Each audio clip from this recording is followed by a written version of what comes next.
The lag.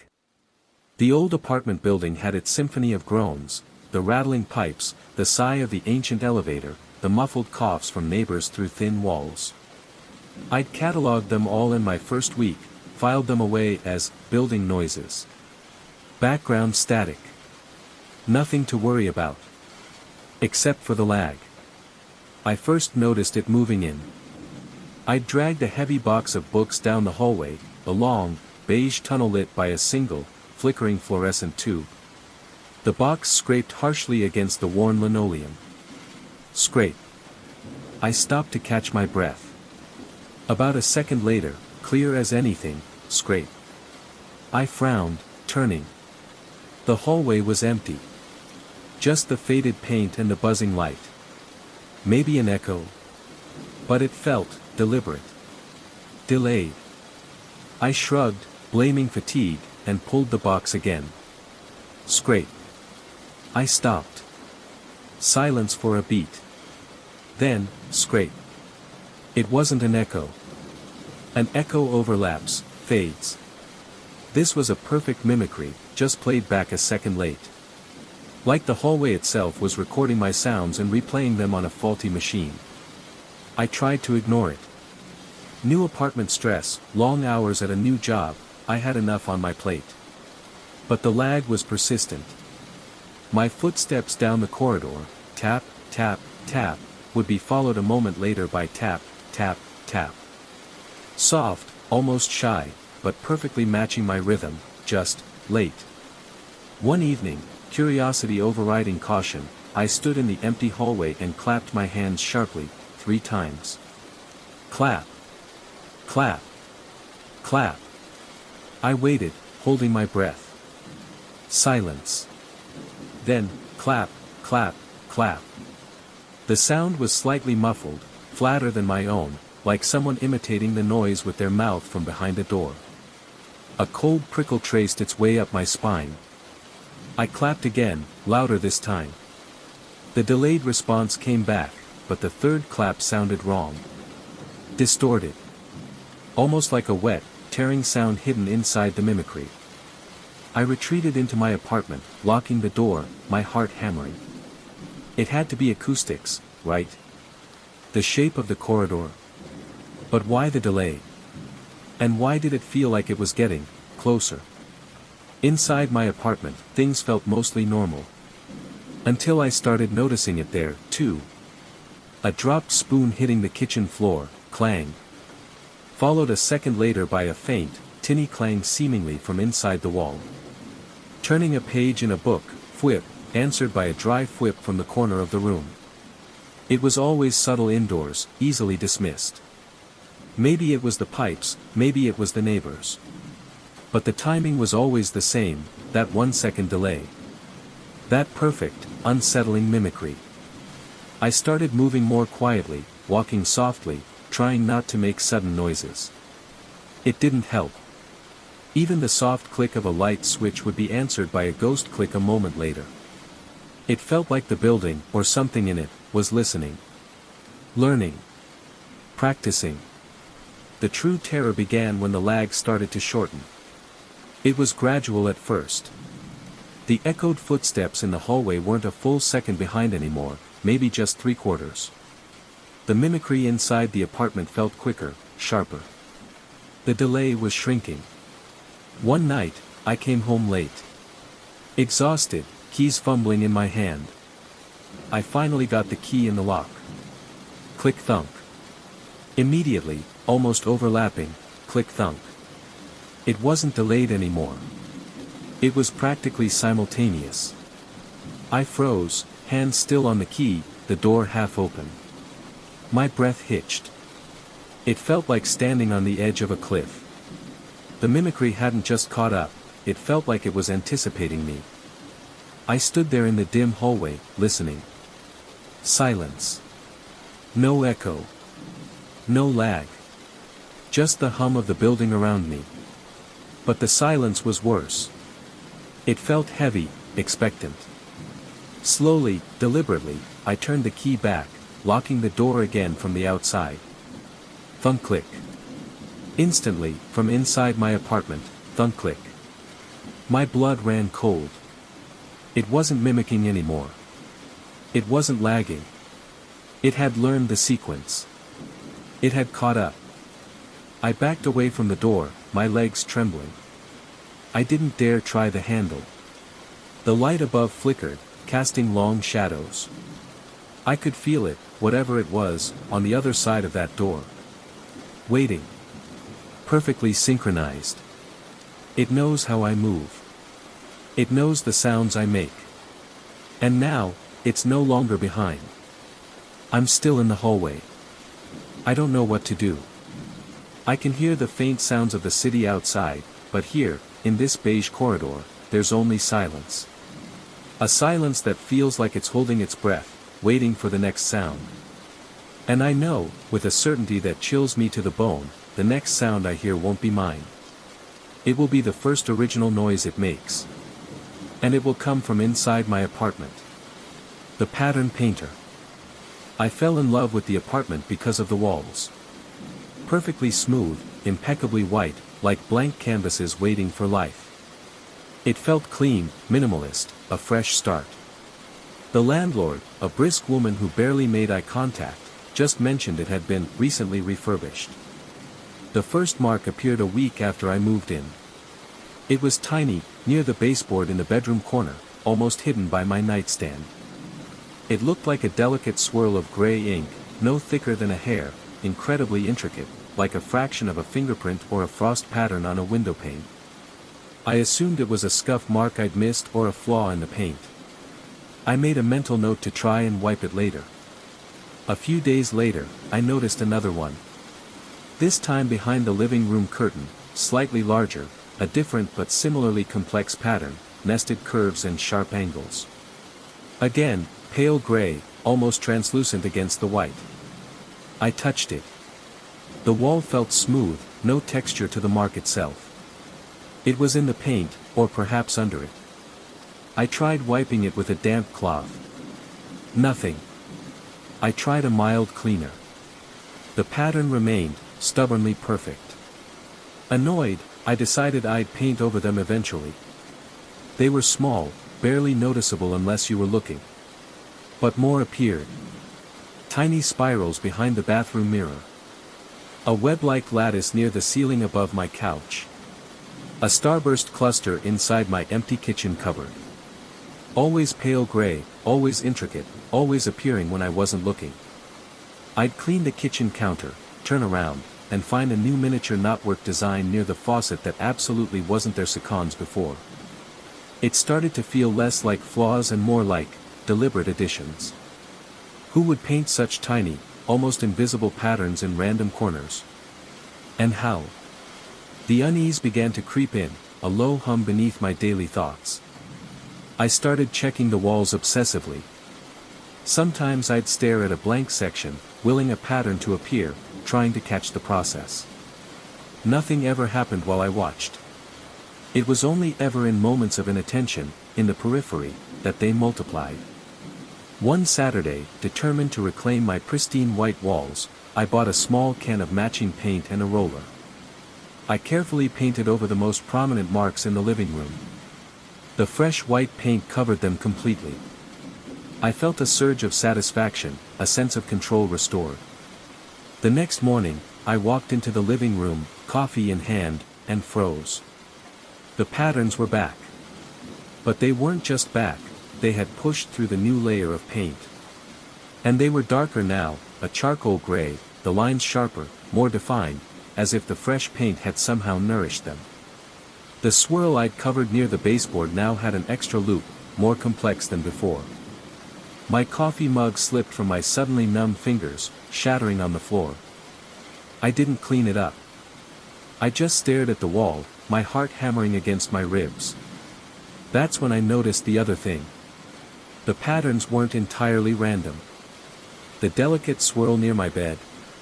It faintly resembled a doodle I'd absent-mindedly drawn on a notepad days earlier. The lattice above the couch.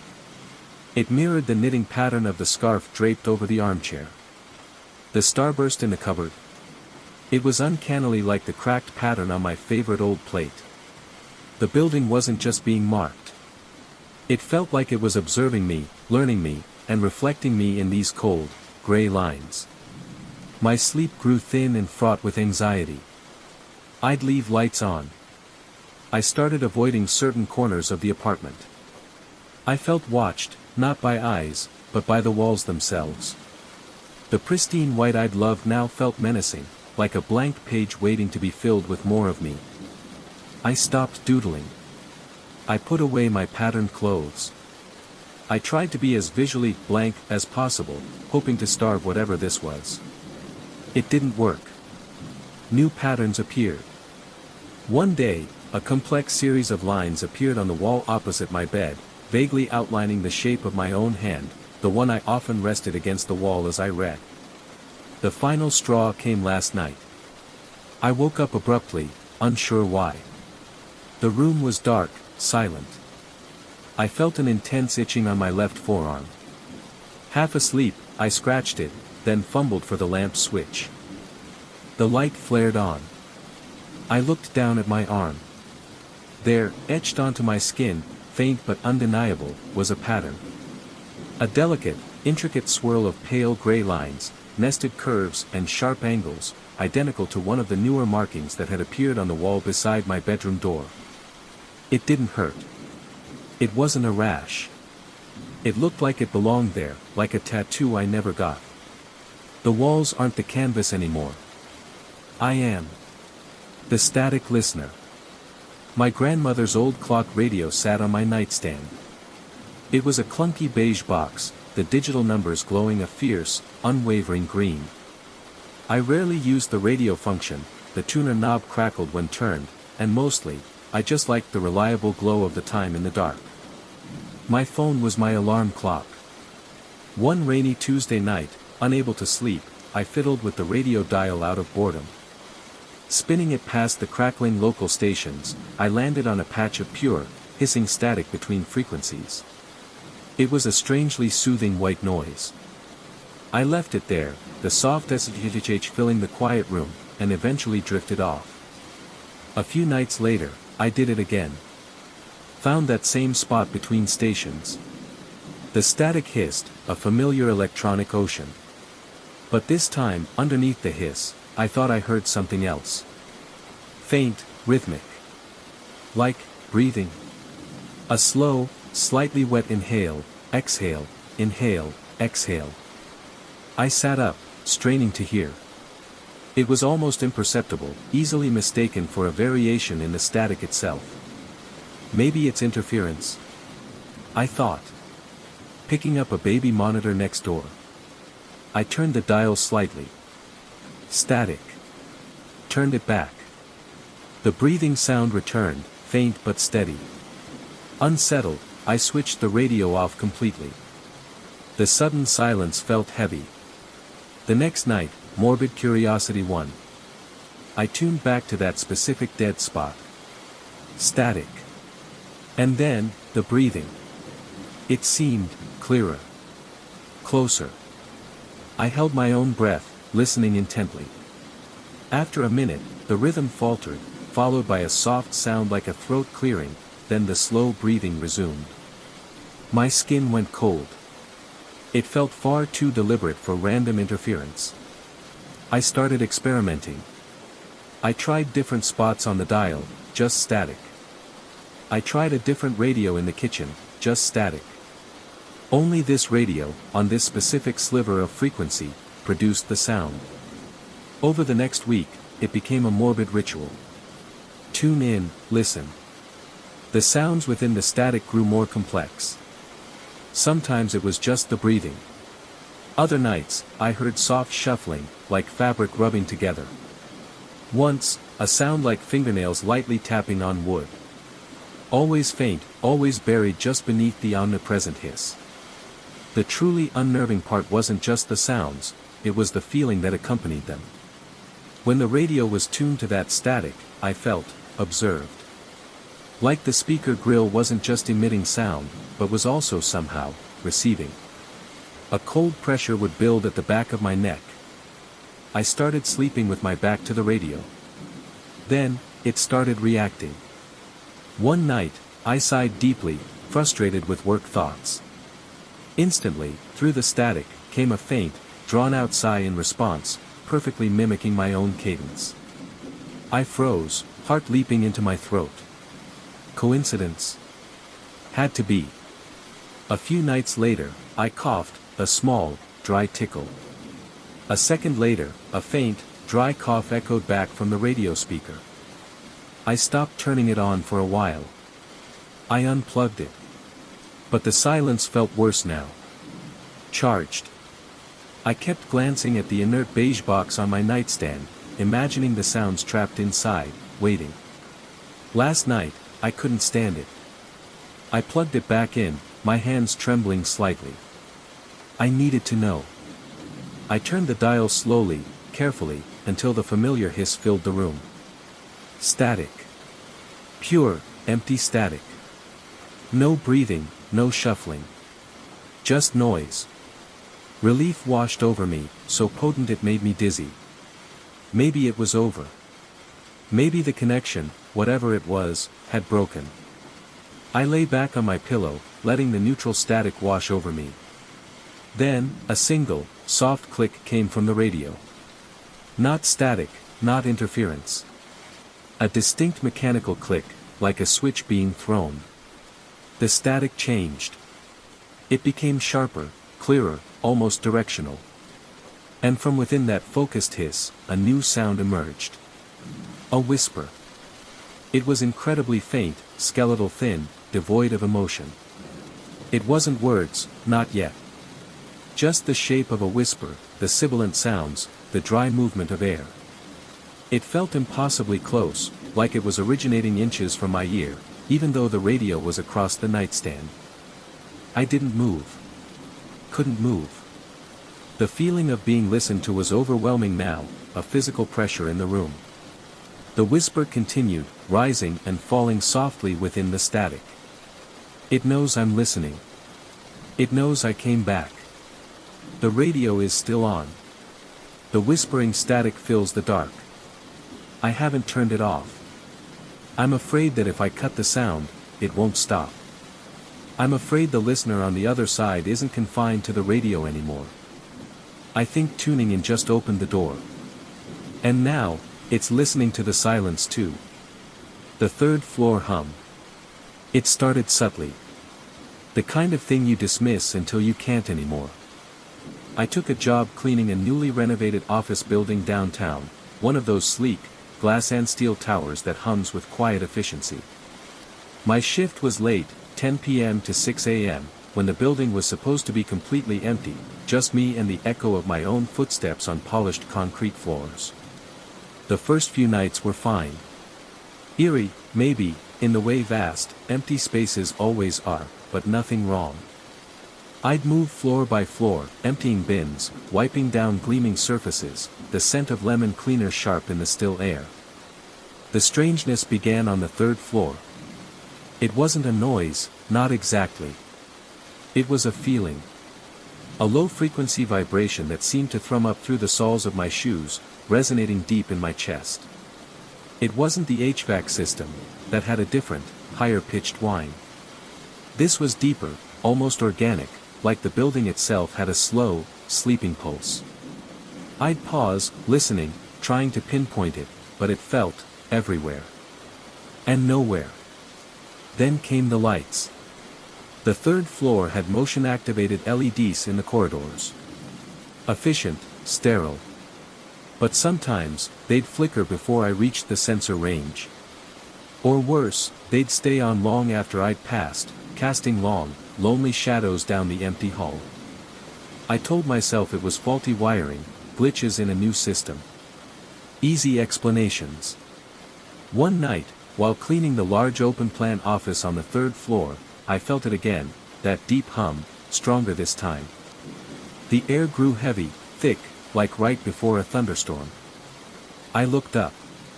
The rows of computer monitors, all supposedly powered down, suddenly flickered to life.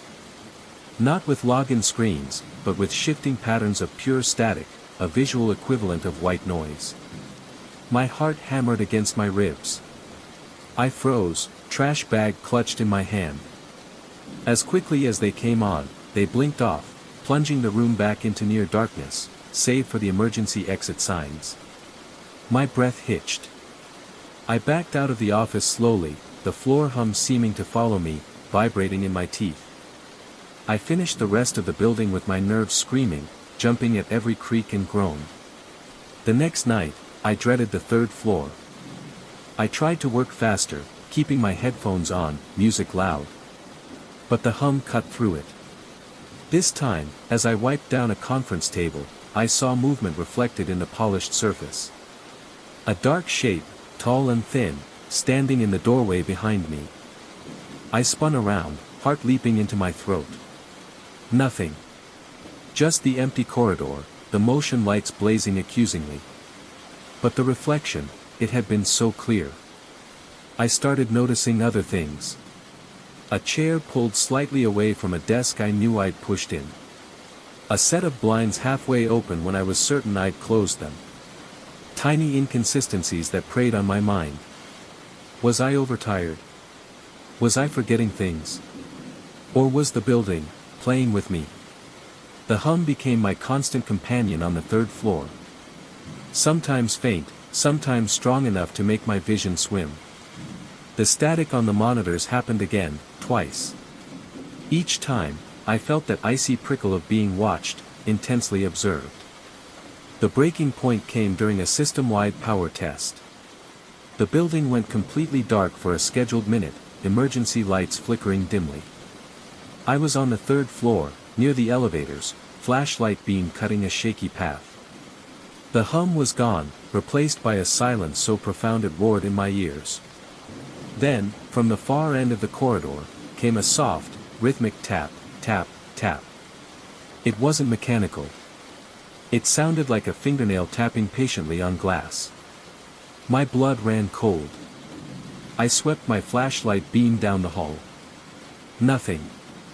The tapping continued, steady, deliberate. It was coming from inside one of the locked executive offices. Tap, tap, tap. Every instinct screamed at me to run. To get out. But I was frozen, pinned by sheer terror. The power flickered back on, flooding the corridor with harsh fluorescent light. The tapping stopped. Silence rushed back in, heavy and suffocating. I didn't investigate. I didn't finish my shift. I rode the elevator down, hands shaking so badly I could barely press the lobby button. I clocked out and walked out into the pre-dawn chill, gulping air like a drowning man. I quit the next day. I didn't give a detailed reason. How could I? The third floor hums and taps on windows. They'd think I was crazy. Maybe I was. But sometimes, late at night, even in my own apartment, I think I feel it. A faint vibration through the floor. A low thrumming just at the edge of hearing. And I find myself looking at dark screens, half expecting to see that flicker of static, wondering if the hum from the third floor ever really stopped, or if it just followed me home. The footprints on the ceiling. Moving into the old top-floor apartment felt like stepping back in time. High ceilings, ornate, if dusty, crown molding, and tall windows that rattled when the wind blew. It had character, I told myself, ignoring the faint scent of mildew and the way the floorboards groaned underfoot. The rent was unbelievably cheap for the area, something the landlord vaguely attributed to it being a bit drafty. The first week was uneventful. I unpacked boxes, learned the quirks of the ancient plumbing, and got used to the sounds of the city filtering up from below. It was quiet up here, almost isolated. The strangeness began with a noise. Late one night, lying in bed, I heard a soft scuffling sound. It wasn't coming from the hallway or the apartment below. It sounded, above me. Impossible, I thought. I was on the top floor, there was only the roof overhead. I dismissed it as pigeons or squirrels nesting, pulled the covers tighter, and eventually drifted off. But the scuffling returned the next night, and the night after. A faint, dry rustling, like something light being dragged across rough wood. It always started around 3 a.m., lasting only a few minutes before fading away. It was unsettling, but explainable. Probably. Then I saw the footprints. I woke up one morning feeling oddly cold, despite the covers.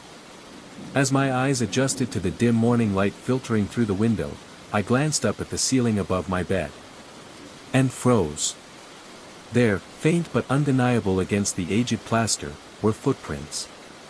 Small, smudged, grayish prints like those left by dusty bare feet.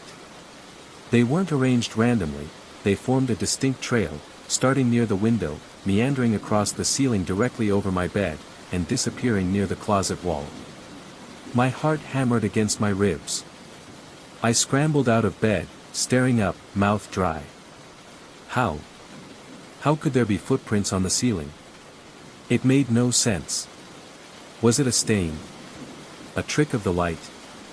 I got a chair, stood on it, reaching up. The plaster was cold and slightly rough, but there was nothing physically on the surface that I could wipe away. The prints seemed embedded. Part of the ceiling itself. I spent the day oscillating between sheer panic and desperate rationalization. Maybe it was old water damage that looked like footprints. Maybe the previous tenant had done some bizarre art project. Maybe I was just stressed and seeing things. That night, the scuffling sound returned, louder this time. It wasn't just rustling, it sounded like hesitant steps, accompanied by a soft, almost rhythmic tap-tap-tapping. Directly overhead. I lay rigid in bed, eyes fixed on the ceiling, heart pounding so hard it felt like it might crack a rib. I could feel the vibrations through my mattress, faint but distinct. The tapping seemed to follow the path of the footprints I'd seen. I couldn't sleep in that room anymore. I dragged my mattress into the living room, feeling foolish but too terrified to stay under that ceiling. Even in the living room, I'd sometimes hear it, that faint scuffling, the soft tapping drifting from the bedroom down the hall. Things got weirder. Objects in the bedroom would be slightly moved. A book knocked off the nightstand. The closet door, which I always kept shut, would be slightly ajar in the morning. Nothing major, nothing overtly threatening, but enough to keep my nerves perpetually frayed. The air in the apartment started to feel heavy, charged, especially near the bedroom door. One evening, determined to find a logical explanation, I borrowed a ladder and climbed up into the attic crawlspace above my apartment. It was stiflingly hot, thick with dust, and crisscrossed with old wooden beams. My flashlight beam cut through the gloom, revealing nothing but insulation, cobwebs, and forgotten debris. There was no sign of nesting animals, no holes in the roof, nothing that could explain sounds or footprints below the attic floor. Disheartened and more confused than ever, I climbed back down, the scent of dust and decay clinging to me. The tapping sound started happening earlier, sometimes just after midnight. It felt bolder. One night, huddled on the living room mattress, I heard it coming from the bedroom. Then, silence. A moment later, the tap-tap-tapping started again, but this time, it sounded like it was coming from the living room ceiling. I didn't look up. I couldn't. I squeezed my eyes shut, pulling the blanket over my head, my breath coming in ragged gasps. It felt like whatever it was had followed me, crossing the boundary of the bedroom. The tapping continued for what felt like an eternity before finally fading away. I knew I had to leave. The cheap rent wasn't worth the constant, gnawing terror. Packing felt frantic, my hands shaking as I threw clothes and books into boxes. I avoided looking at the bedroom ceiling, keeping the door firmly shut. On my last night, while doing a final sweep, I forced myself to open the bedroom door one last time. Flashlight held like a weapon, I shined the beam upwards. The ceiling was covered in them. Dozens, maybe hundreds, of those small, dusty footprints, overlapping, circling, forming chaotic patterns that twisted across the entire plaster surface. They seemed darker now, more defined. And in the center, directly over where my bed used to be, the plaster looked cracked, almost sunken, as if bearing an immense, unseen weight. A low scuffling sound started, right above my head. I didn't wait.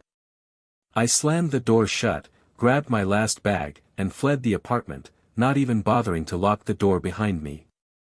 I didn't look back as I hurried down the stairs and out into the night air. I don't know what lived on the ceiling of that top-floor apartment. I don't know what made those sounds or left those impossible prints. Sometimes, late at night in my new place, when the building is quiet, I hear a faint floorboard creak overhead. My blood runs cold, and I find myself staring up at my own perfectly normal, blank ceiling, holding my breath, just listening, and praying I don't hear that soft, familiar tap-tap-tapping begin again. The lag. It started subtly, like most things online do. A new video filter called ChronoShift appeared on the popular platform Vibe. It wasn't flashy, it just added a barely perceptible delay, maybe a quarter of a second, to your movements on screen.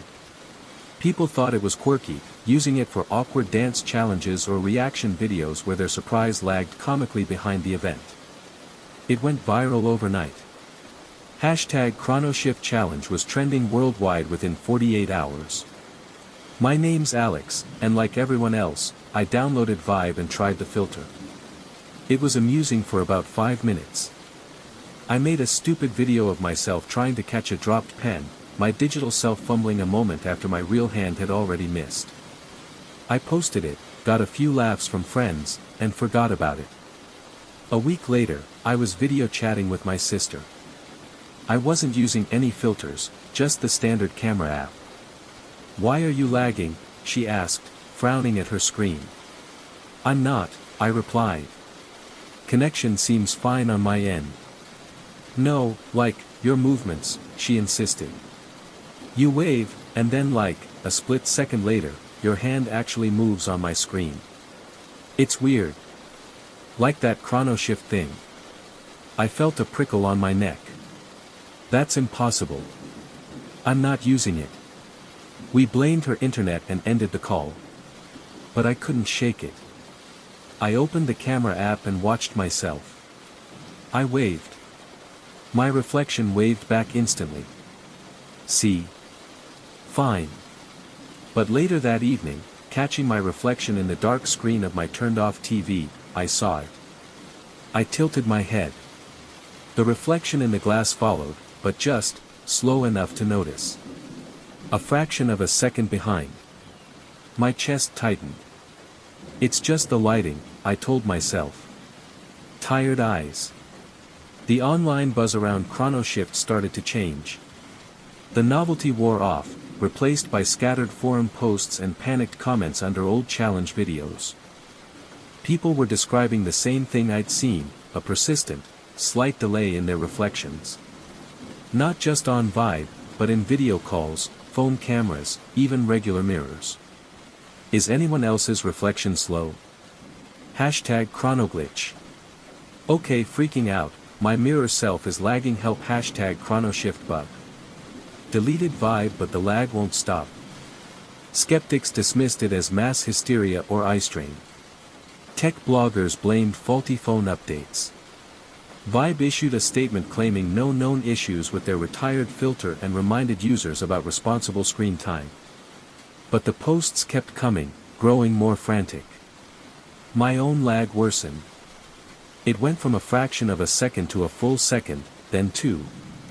It was like watching myself on a bad satellite feed. Brushing my teeth became a bizarre, out-of-sync dance. Waving hello felt like conducting a sluggish phantom. The unease grew into a constant, low hum of anxiety in my stomach. My palms felt permanently damp. Then came the reports of reflections deviating. My reflection blinked when I didn't. I swear. Saw my mirror image scratch its nose. I wasn't even itchy. Help, my reflection smirked at me. I wasn't smiling. I started avoiding mirrors. I covered the one in my bathroom with a towel. I turned my phone face down when I wasn't using it. But glimpses were unavoidable, a shop window, the rearview mirror in my car, the dark reflection on my laptop screen as I scrolled through terrified posts. Each time, the delay was longer, the disconnect more profound. My reflection felt less like me and more like an echo struggling to keep up. Or maybe, something else just wearing my face. One night, unable to sleep, the knot in my stomach twisting painfully, I found myself standing in the dim hallway outside my bedroom, staring at the full-length mirror on the closet door. I hadn't covered this one. My reflection stood there, bathed in the faint moonlight filtering through the window. Slowly, deliberately, I raised my right hand. I waited. 1 second. 2. 5. 10. My reflection remained perfectly still, its eyes locked on mine. My real hand started to tremble. Sweat beaded on my forehead. My heart hammered against my ribs, a frantic drumbeat in the suffocating silence. After what felt like an eternity, the reflection didn't raise its hand. Instead, its head tilted slightly, a slow, curious motion that I wasn't making. And then, its lips curled into a faint, unnerving smile. It wasn't my smile. It was thin, cold, and knowing. A choked gasp escaped my throat. I stumbled back, hitting the opposite wall. The reflection held the smile, its eyes never leaving mine. I wanted to run, to scream, but my legs felt like lead. My throat was constricted, tight with a terror so pure it felt like ice water in my veins. I scrambled into my bedroom, slammed the door, and fumbled with the lock, my fingers clumsy and slick with sweat. I collapsed onto my bed, pulling the covers over my head, listening to my ragged breathing fill the small space. The next morning, the #ChronoShift hashtag was gone from Vibe. The app itself was pulled from app stores, for maintenance. News articles started appearing, attempting to debunk the mirror lag phenomenon as a social media hoax. But those of us who saw it, who felt it, knew better. I haven't looked directly into a mirror since that night. I navigate my apartment by touch and memory as much as sight. I keep the lights low. When I catch a glimpse of myself, in a spoon's reflection, a puddle on the street, the dark glass of a storefront, the lag is still there. Sometimes, the reflection isn't quite doing what I am. Sometimes, it feels like it's just waiting. The world tries to forget ChronoShift. But millions of us downloaded it. Millions of us saw the lag start. And now, millions of us live with the quiet, creeping horror of knowing that the person staring back from the glass isn't quite us anymore. And we don't know what it wants, or what happens when the lag finally disappears, and the reflection catches up, or takes over completely. The pattern. It wasn't an app or a challenge this time. It was just a picture. A mesmerizing, complex geometric pattern started circulating online, initially on niche art forums, then exploding onto major platforms. People called it the kaleidoscope pattern.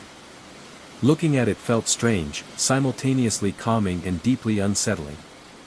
It was intricate, almost fractal-like, with interlocking spirals that seemed to shift subtly the longer you stared. My name is Chloe. I work as a graphic designer, so naturally, I was intrigued. I saved the image, studied its impossible geometry, wondering about the algorithm or artist behind it. It became a popular phone wallpaper, a meme background, even printed onto merchandise almost overnight. #kaleidoscope pattern was everywhere. It was aesthetically pleasing, yet something about its perfect, almost too perfect, asymmetry nagged at the back of my mind. The first odd thing happened about a week after the pattern went viral. I was arranging some scattered papers on my desk, bills, notes, sketches. When I stepped back, I froze. The papers weren't randomly scattered anymore. They formed a rough approximation of a section of the kaleidoscope pattern. My heart gave a little jump. Coincidence, I told myself firmly. Pareidolia. My brain is just primed to see it. I shuffled the papers immediately, feeling a ridiculous sense of unease. But it kept happening. The way condensation formed on my bathroom mirror after a shower seemed to echo its spirals. The random cracks in the pavement outside my apartment building seemed to align in familiar, complex angles. Wood grain on my kitchen table, clouds drifting overhead, even the way loose change fell from my pocket onto the counter, I started seeing echoes of the pattern everywhere. I tried to rationalize it. As a designer, I'm trained to see patterns. Maybe I was just hyper-aware because the image was so ubiquitous online. I mentioned it casually to a friend, Mark. You know that kaleidoscope pattern? I swear I'm seeing it everywhere now. He laughed. Yeah, it's catchy, isn't it? Probably just seeing what you want to see. Like when you buy a red car and suddenly see red cars everywhere. His easy dismissal should have reassured me, but it didn't. Because it wasn't just seeing it anymore. One morning, I woke up to find the frost on my bedroom window wasn't the usual feathery swirls. It had formed into a delicate, unmistakable etching of the kaleidoscope pattern. It covered the entire lower pane. My breath caught in my throat, fogging the clear glass above it. This wasn't pareidolia. This wasn't coincidence. Frost doesn't do that. I touched the cold glass, my fingers trembling. The intricate lines felt real beneath my fingertip. A wave of dizziness washed over me, and the back of my neck felt cold and clammy. Online, the tone surrounding the pattern began to shift subtly. Amidst the usual posts admiring its beauty, whispers of unease emerged. Does anyone else get headaches after looking at the pattern for too long? Had a weird dream last night where everything was made of the kaleidoscope pattern. I keep seeing it, not just online. Is this normal? #pattern obsession. I started noticing a physical reaction in myself whenever I encountered the pattern unexpectedly. A slight pressure behind my eyes. A tightness in my chest. A faint, almost inaudible buzzing sound that seemed to emanate from nowhere. I tried limiting my screen time, avoiding websites where the pattern was prevalent, but it didn't help. I saw it in the arrangement of leaves on a tree, the way shadows fell across my living room wall, the static pattern on a dead TV channel. Then came the movement. I was staring at the pattern on my phone wallpaper one evening, feeling that familiar tension build. The lines seemed to writhe. It was almost imperceptible, like heat haze rising from pavement, but the interlocking spirals seemed to twist and pulse with a slow, internal rhythm. I blinked hard, shaking my head. Eye strain, I insisted silently. Just eye strain. But when I saw the wood grain on my door seem to slowly rearrange itself, its natural lines flowing briefly into the familiar, unsettling geometry before settling back, I knew it wasn't just my eyes. My stomach churned. I felt a tremor in my hands. The fear wasn't sharp or sudden, it was a slow, creeping tide. The pattern wasn't just an image anymore. It felt like something invasive. Something seeping into the fabric of reality, rearranging things according to its own alien logic. The breaking point came last night. I woke up suddenly around 3 a.m., heart pounding, though I couldn't recall a nightmare. My arm felt strangely itchy. I turned on my bedside lamp, bleary-eyed, and looked down. There, imprinted faintly on the skin of my forearm, like a fading henna tattoo or a strange rash, was the kaleidoscope pattern. The lines were pale, barely visible against my skin, but they were undeniably there. Perfectly formed, chillingly intricate.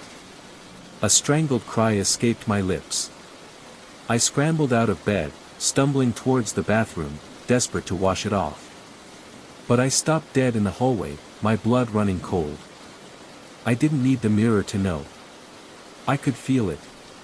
The slight pressure, the faint buzzing, the awareness of that intricate, wrong geometry pressed against my skin. I didn't wash it off. How could I? It wasn't on my skin, it felt like it was part of it. Today, the internet feels quieter about the pattern. Some of the original posts are gone. The merchandise links are broken. It's like someone is trying to scrub it away. But for those of us who saw it, who really saw it, it's too late. I see the pattern everywhere now, not as a coincidence, but as a fundamental structure peeking through the cracks of the world. Sometimes the lines pulse. Sometimes objects subtly shift to match its form. And the faint imprint on my arm remains, a constant, terrifying reminder. It went viral. It spread. And now, it's integrating. We invited the pattern in, mesmerized by its strangeness, and now we can't get it out. It's in the frost, in the wood grain, in the scattered papers, and now, it's on me. And I have no idea what happens next, when the pattern decides to become more than just lines on skin. The Whisper Stone. It started with the calm stones. They appeared seemingly out of nowhere, flooding online marketplaces and popping up in influencer unboxing videos.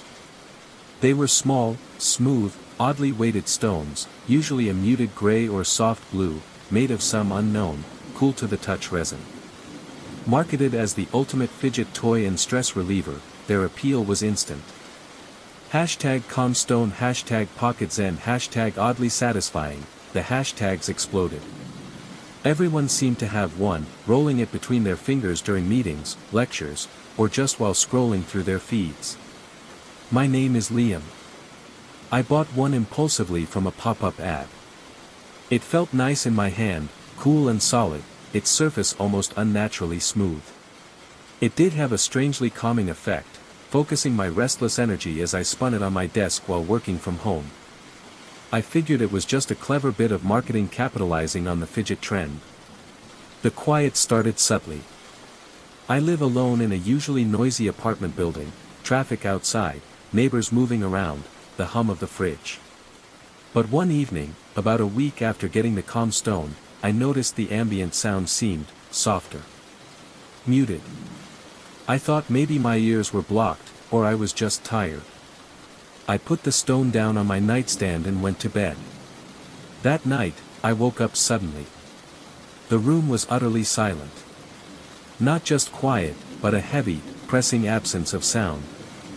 No traffic hum, no heating system clicking, not even the sound of my own breathing seemed to echo normally. It felt like being wrapped in thick cotton. Panic tightened my chest.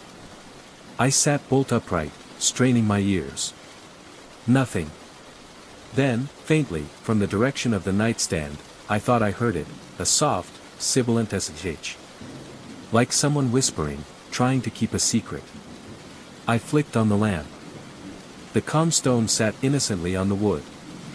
The whispering, if it had ever been there, was gone.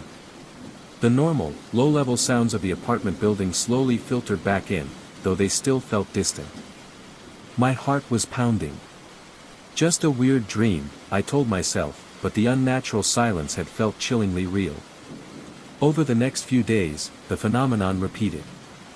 Periods of unsettling quiet, followed by the perception of a faint, indecipherable whisper seemingly emanating from the stone when the silence was deepest. It wasn't recordable. I tried setting my phone next to it, but the playback revealed only normal room tone, perhaps even quieter than usual.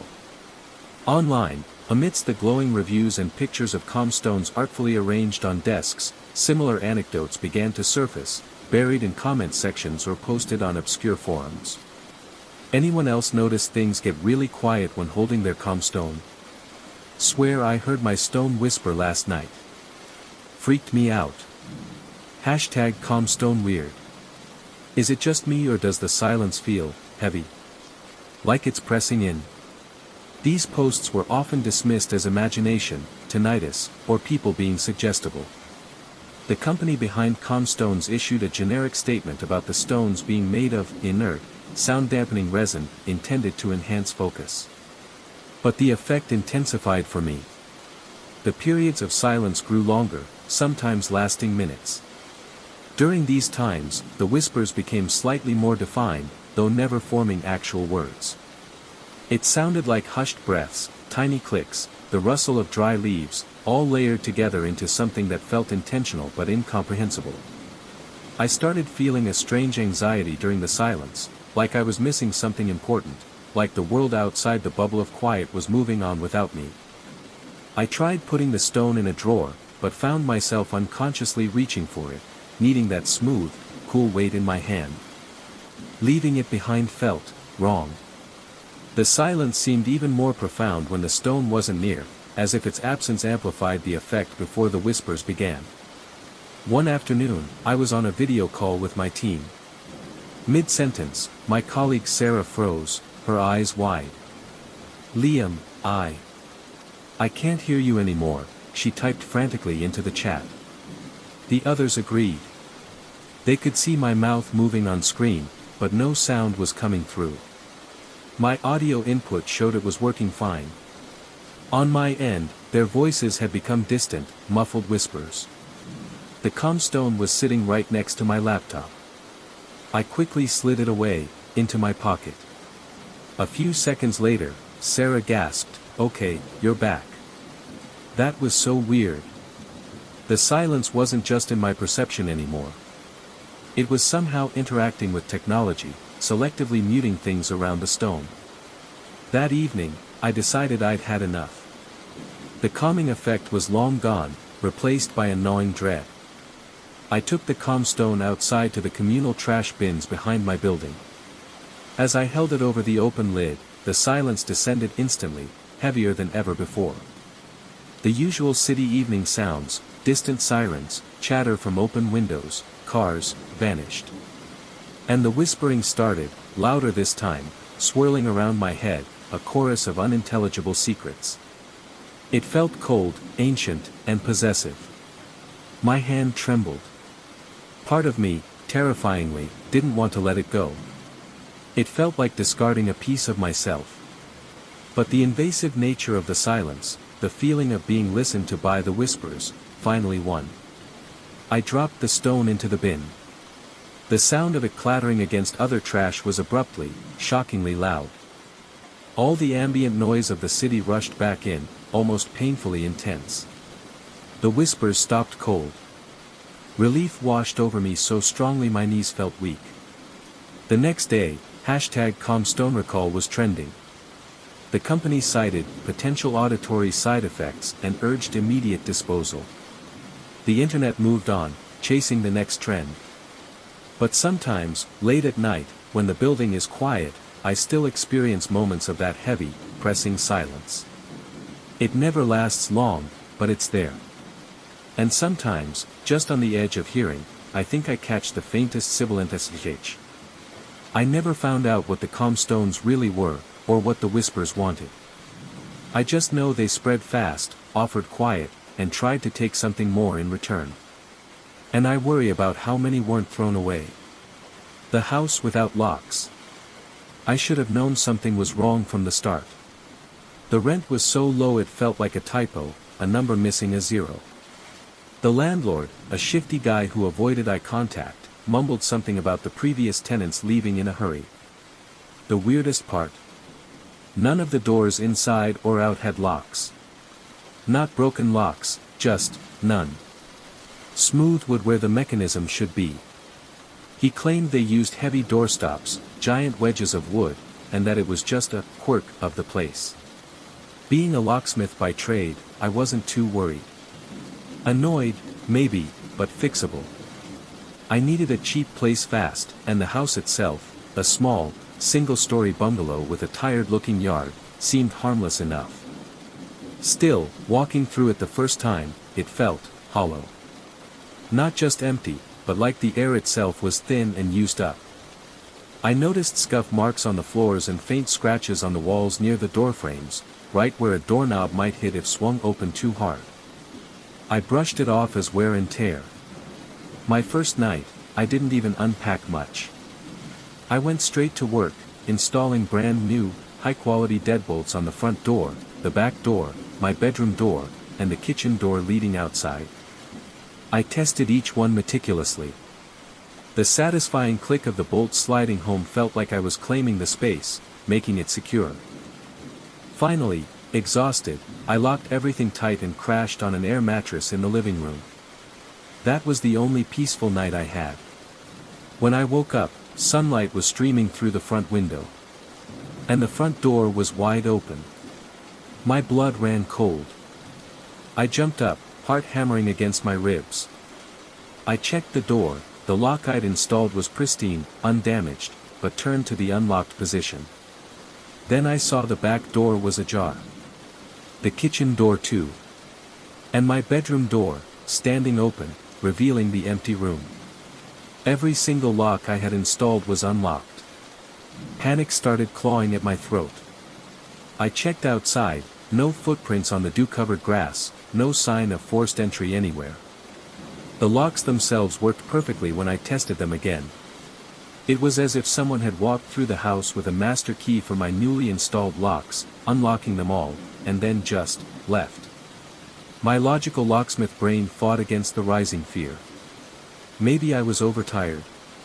Did I forget to lock them after testing? All 4 of them? It seemed impossible, but it was the only rational explanation I could cling to. I spent the day at work, distracted and jumpy. Before leaving that morning, I relocked everything, double-checking each one. That night, I got home, checked the locks, still secure. Relief washed over me, brief but potent.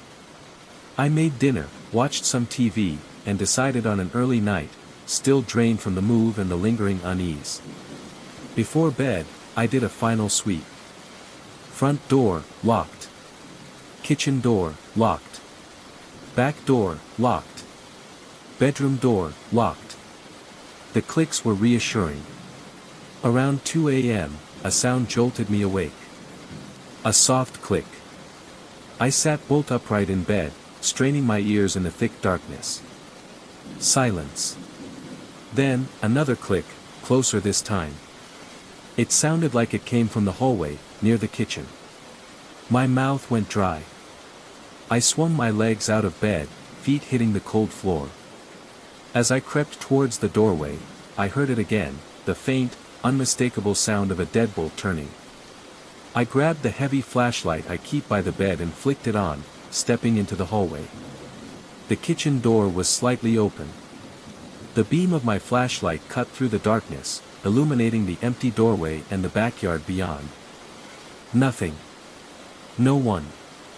The lock was intact, still shiny and new, but unlocked. I slammed it shut and twisted the deadbolt, the thunk echoing too loudly.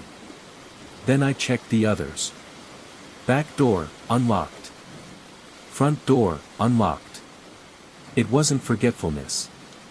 It wasn't a malfunction. Something had opened these doors. Sleep was impossible after that. I sat on the edge of my bed until dawn, flashlight in hand, listening to every creak of the old house. The next day, I almost called the landlord to break the lease, but I couldn't afford to move again so soon. Instead, I did the only other thing I could think of. I upgraded the locks again, using heavy-duty, pick-resistant models from my own workshop stock. I reinforced the door frames. If something wanted in, it would have to make a hell of a noise. Night 3. I forced myself through my routine, trying to pretend everything was normal.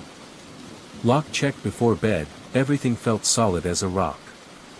I went to sleep, tense but determined. I woke up abruptly around 3 a.m. No sound this time, just an overwhelming sensation of being watched. Prickles ran up my spine. My eyes scanned the darkness of my bedroom.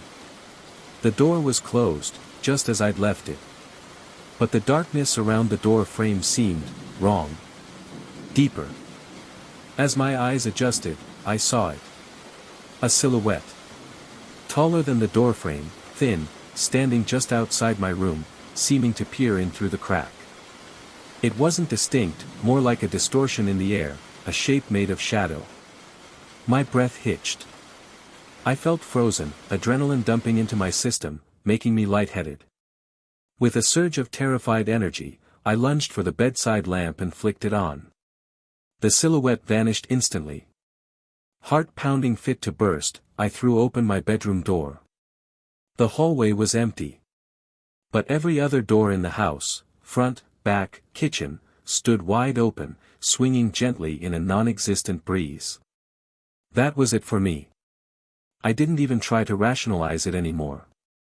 How could anyone, or anything, bypass reinforced locks on 4 separate doors without making a sound, without leaving a mark? The landlord's vague talk of doorstops suddenly felt sinister. Why were there no locks originally? What were they trying to keep in, or out? Or perhaps, what were they trying to let move freely? I didn't wait for morning. I threw some clothes and my tools into a bag, grabbed my keys, and walked out the wide-open front door. I didn't look back. I didn't call the landlord for my deposit. I just drove until the sun came up, checking my rearview mirror every few minutes. I still work as a locksmith. But now, every time I install a deadbolt, every time I hear that click, a little bit of that cold dread creeps back in. I think about that hollow-feeling house, the scratches on the walls, the silhouette in the dark, and the impossible locks that wouldn't stay locked.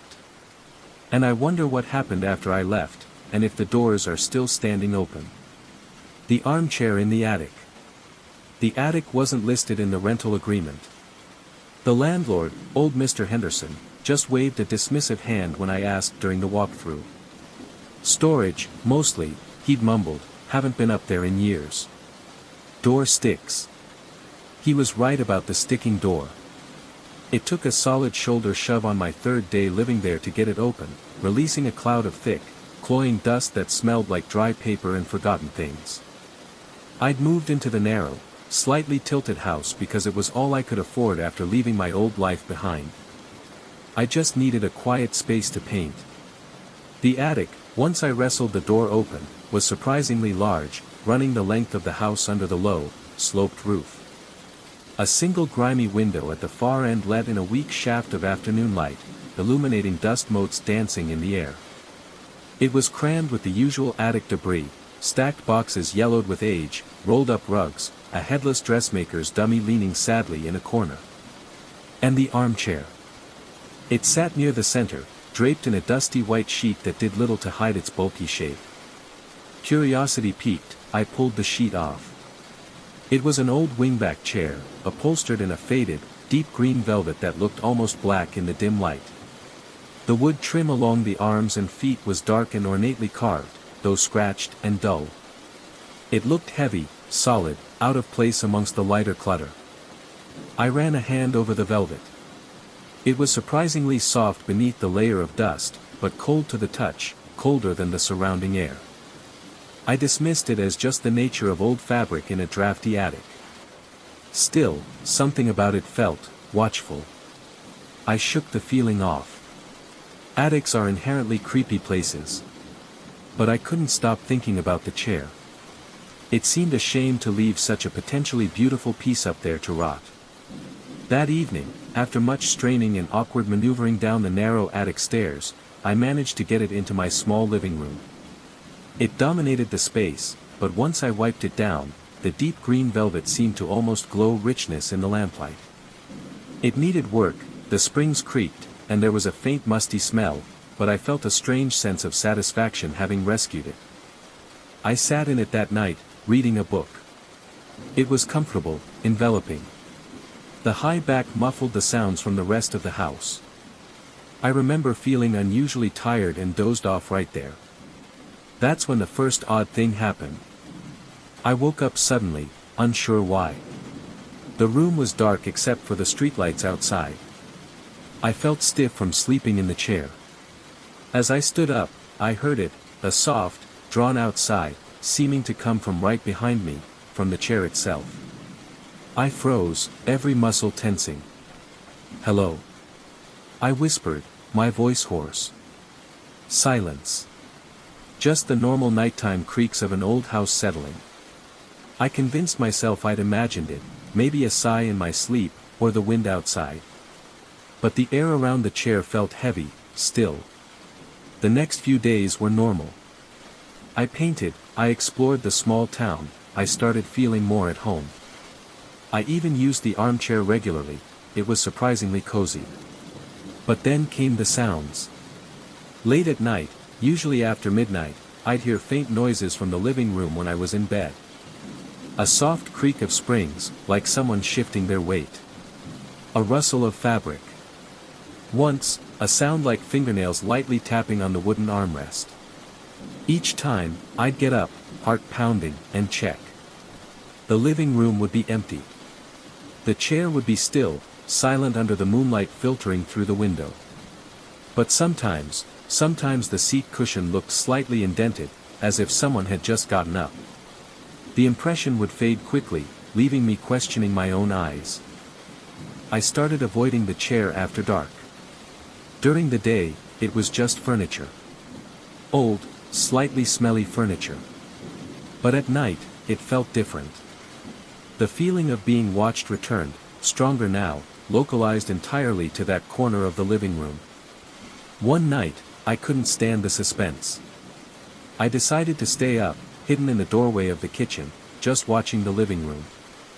I turned off all the lights except for a dim lamp on the far side of the room, casting long shadows. The armchair sat there, a dark, hulking shape. Hours passed. The house was silent except for the refrigerator's hum. My eyes grew heavy. Then, around 3 a.m., I saw it.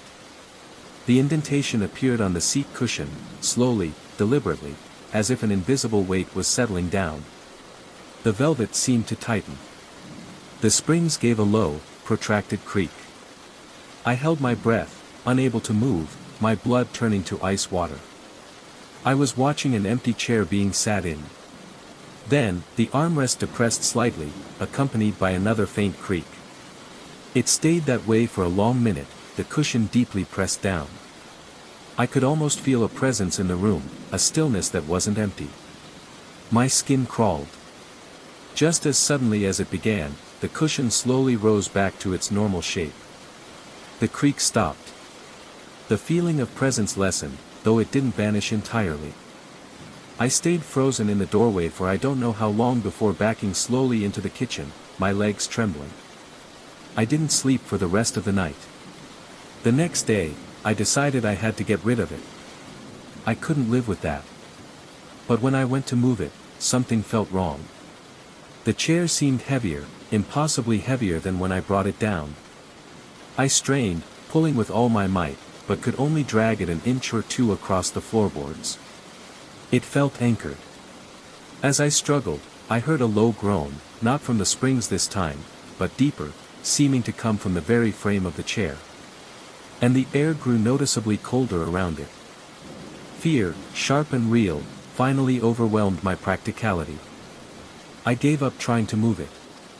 I threw the dusty sheet back over it, tucking it tightly around the base. Out of sight, maybe out of mind. But it wasn't. That night, even with the sheet covering it, I heard the creaks again. And something else, a faint, rhythmic tapping from beneath the sheet, coming from the seat. Tap. Tap. Tap. Slow, deliberate, insistent. I didn't check. I locked my bedroom door, something I hadn't done before, and wedged a chair under the knob. I still heard it, muffled, through the door. Tap. Tap. Tap. I haven't uncovered the armchair since. It sits in my living room, a shrouded monument to my fear. Sometimes, late at night, I still hear the creaks, the sighs, the tapping. I don't sleep well. I avoid the living room after dark.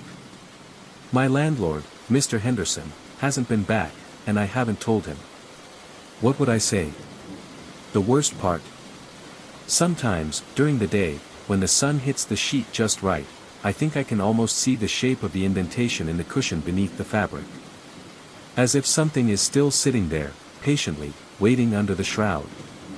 Waiting for me to lift the sheet again.